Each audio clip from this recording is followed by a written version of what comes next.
Espera, antes de que sigas scrolleando, escucha esto, porque Trump acaba de decir algo en voz alta que nunca debió decir, algo que te va a cambiar la manera en que ves toda esta negociación del TMEC. Hace unos días, frente a reporteros, Trump explicó por qué el TMEC tiene una cláusula de revisión a 6 años. Y lo que dijo fue esto, textualmente, que México y Canadá aceptaron ese mecanismo porque pensaban que cuando llegara el momento de usarlo, él ya no estaría en la Casa Blanca. Ellos esperaban que yo no estuviera aquí, dijo, con esas palabras, en público. Y ahora procesa eso un segundo, porque Trump acaba de confesar que sus propios socios comerciales firmaron una cláusula de escape creyendo que se iban a librar de él, y que él lo sabe y que ahora está usando exactamente esa cláusula para presionar, para amenazar, para decirle al mundo que quizá no renueve el tratado que él mismo firmó. Eso no es una historia de aranceles, eso es una historia humana sobre quien creía que tenía el control y a quien le salió el tiro por la culata.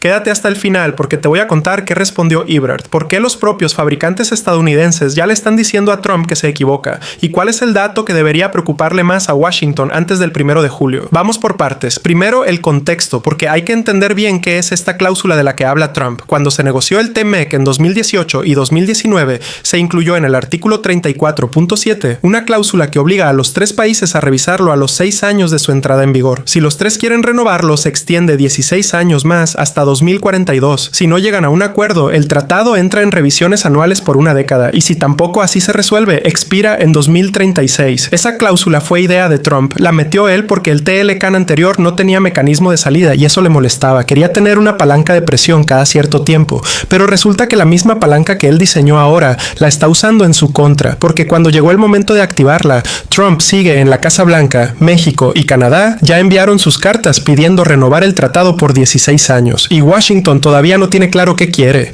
¿Sabes lo que significa eso? Significa que el que está en desventaja en esta mesa no es México, es Estados Unidos, porque México ya sabe lo que quiere. Ebrard lo firmó el 1 de junio, renovar por 16 años para dar certidumbre a los inversionistas. Canadá también ya lo dijo, renovar por 16 años, porque el acuerdo es beneficioso para todos. Y Estados Unidos llega a la reunión del 1 de julio todavía diciéndose en público que tal vez no lo renueva. Eso no es negociar desde la fortaleza, eso es improvisar frente a 2 países que llegaron con tarea hecha. Pero antes de continuar, hay que ser justos con Trump, porque lo que dice no es completamente mentira. Hay cosas del TMEC que genuinamente no le gustan. Lo dijo con todas sus letras. Dijo que Trump no está satisfecho con el aumento de las importaciones de automóviles mexicanos, con el acero y el aluminio que llegan de ambos países, con lo que él considera un desequilibrio comercial. Y eso es legítimo en una negociación, tener quejas y ponerlas sobre la mesa. El problema es que Trump no solo las pone sobre la mesa, las grita en Twitter, las repite en el G7, las contradice un día para luego abrirse al diálogo al siguiente. Y eso en una negociación comercial de esta magnitud crea un ruido que termina perjudicando más a Estados Unidos que a México. ¿Por qué? Porque los inversionistas odian la incertidumbre y cada vez que Trump sale a amenazar con romper el TMEC, hay empresas que pausan proyectos, hay capitales que se frenan, hay contratos que esperan y eso no le duele solo a México, le duele a las fábricas de Michigan, a los ranchos de Texas, a los productores de Iowa que tienen a México como su cliente más grande. Y de eso habló Ebrard esta semana en Washington. No con gritos, no con amenazas, con un dato que es el más importante de toda esta conversación. Cerca del 85% de lo que México exporta a Estados Unidos entra sin pagar aranceles porque cumple con las reglas del TMEC. El 85%. Eso no es un papel, esos son millones de productos que cruzan la frontera todos los días, que llegan a las fábricas, a los supermercados, a las casas de los estadounidenses sin el costo extra de un arancel. Si el TMEC desaparece, ese 85% empieza a pagar. Y quien paga no es México, quien paga son los consumidores del otro lado. Y Ebrard fue aún más directo. Dijo algo que vale la pena grabarse. Si la decisión política fuera terminar el tratado, ya lo sabríamos, ya nos lo habrían comunicado, ya no estaríamos en conversaciones formales.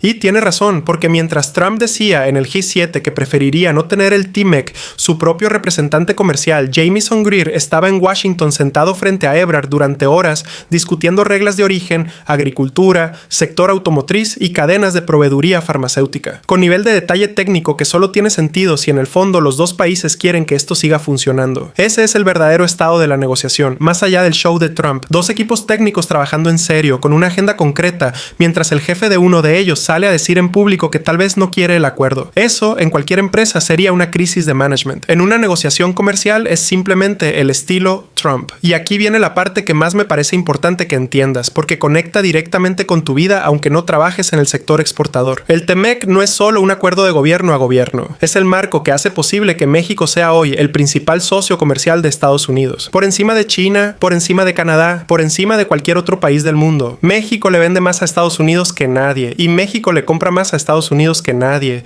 Eso no es casualidad, es el resultado de 30 años de integración productiva, de cadenas de suministro que cruzan la frontera en los dos sentidos, de fábricas en el Bajío que usan componentes de Texas, de productores agrícolas de Sonora que abastecen supermercados de California. Romper eso no se hace con una firma presidencial, se hace con décadas de desintegración y con un costo económico que nadie está dispuesto a pagar, ni en Washington ni en Ciudad de México. Por eso, los propios fabricantes de Estados Unidos ya le están diciendo a Trump que lo piense dos veces. La Asociación Nacional de Manufactureros, una de las organizaciones industriales más poderosas del país, ya tuvo una reunión con más de 250 líderes manufactureros de los 3 países de Norteamérica. Y el mensaje fue claro, los fabricantes de Estados Unidos apoyan el TMEC y han movido miles de millones de dólares para relocalizar cadenas de producción en México precisamente porque el TMEC existe. ¿Entiendes lo que significa eso? Los empresarios estadounidenses ya invirtieron apostando a que el TMEC iba a seguir, y si Trump lo rompe, ellos pierden también.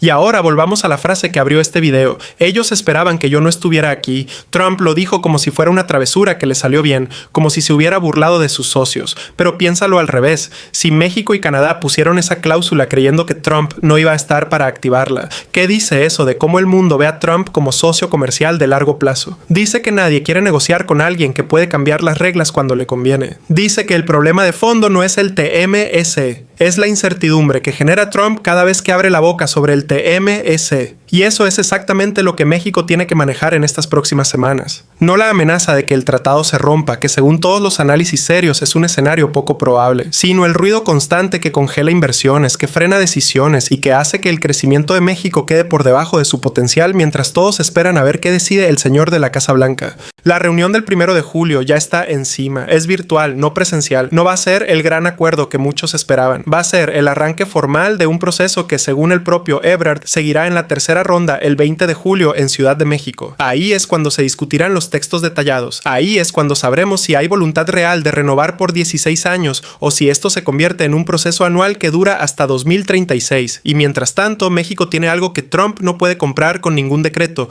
la claridad de saber lo que quiere. Renovar, dar certidumbre, defender lo que se construyó y negociar con datos, no con frases para las cámaras. Que quede claro, y se los digo sin drama, el TMEC no se va a caer el 1 de julio, pero lo que se decida en estas semanas sí va a definir si la inversión que México necesita para crecer llega este año o si sigue esperando a que Trump se despierte de buen humor. Y esa diferencia en empleos y en salarios reales le importa a cada familia mexicana. Seguiremos contando esto en cada paso. Suscríbete al canal, activa la campanita y dime en los comentarios, ¿te sorprendió que Trump dijera que sus socios pusieron esa cláusula creyendo que ya no iba a estar? ¿Cambió eso la forma en que lo ves a él o la forma en que ves esta negociación? Te leo abajo.